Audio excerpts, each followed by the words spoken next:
Okay guys, be honest. How do I look? You look like someone who get roasted by feedback. And feedback is scarier than it sounds. Yeah, especially when someone says, "Can I give feedback?"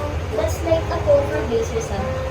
Because feedback is like, I'm going to destroy your confidence. But it should be like that. According to Adam Grant, feedback isn't about judgment. It's about growth. Exactly. So today, we'll show what feedback shouldn't look like. And should look like. From the critic to the coach. Guess which one I played? So, feedback is one of the most powerful parts of communication, but it's often misunderstood. When feedback targets your identity instead of your behavior, it becomes painful, not helpful. So this first scene shows what happens when honesty turns into harm.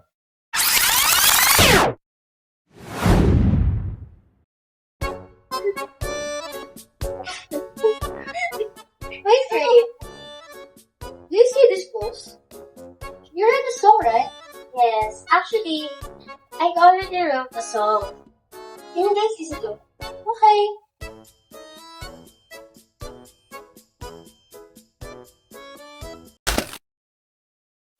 Feedback isn't limited to classroom or offices. It happens everywhere, even at home or among friends. Here, Rain's sharing something personal. Her art.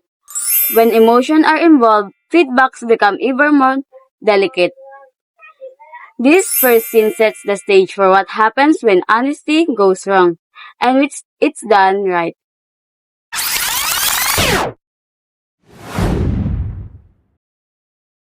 So what do you guys think?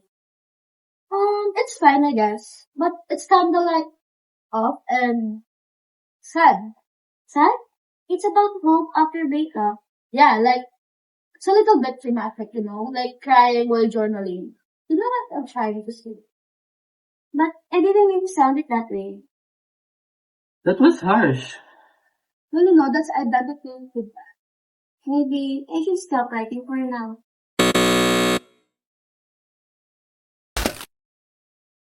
The harsh note or the critic. This is what the experts call identity-based feedback. When we attack the person, not the product. Instead of saying, try changing the melody to make it lighter, Precious said it's too dramatic. That kind of comment doesn't guide, it wounds. So as Adam Grant explains, criticism that judges identity kills curiosity, while constructive feedback inspires growth. So when people feel safe, they improve. But when they feel attacked, they shut down.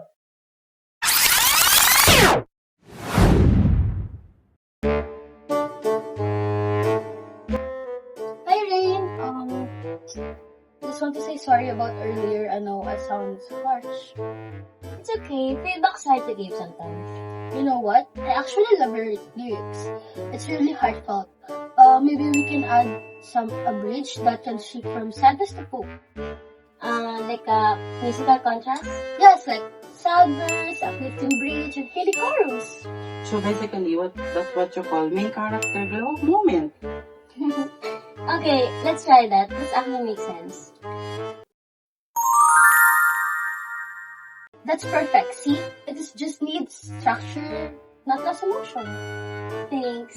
This kind of feedback feels like lighter. That's the difference between feedbacks with hurt and feedback with help.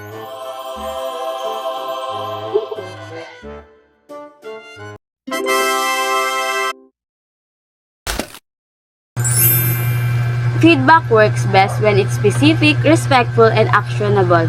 Notice how Precious shifted from vague criticism to concrete suggestions. She focuses on the song, not Rain. This is behavior-based feedback. It addresses the work, not the person. As Adam Grant highlights, constructive feedback encourages experimentation, learning, and confidence. When people feel safe, they're more willing to take risks, improve, and express themselves fully. This scene shows how even emotion, personal work can benefit from the right approach, transforming honesty into growth instead of hurt.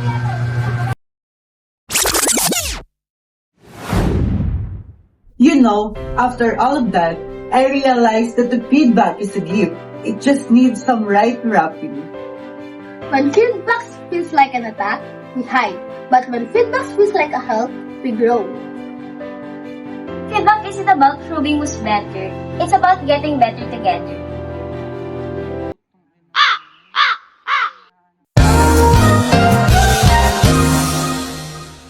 When people care enough to tell you the truth, kindly, that's not a criticism, it's compassion.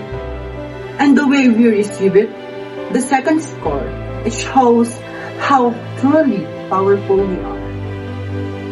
Every mistake is just data for improvement. Exactly. It's not being perfect. It's being coachable. Feedback shouldn't define your worth. It should define your potential. Feedback shouldn't define your worth. It should guide your potential. Whether it's in school, work, or relationship, feedback is how we evolve. From critics, we become coaches. In communication, feedback is the bridge between where we are and where we could be. It teaches humility to the giver and resilience to the receiver. True growth doesn't come from constant praise. It comes from constructive honesty wrapped in kindness.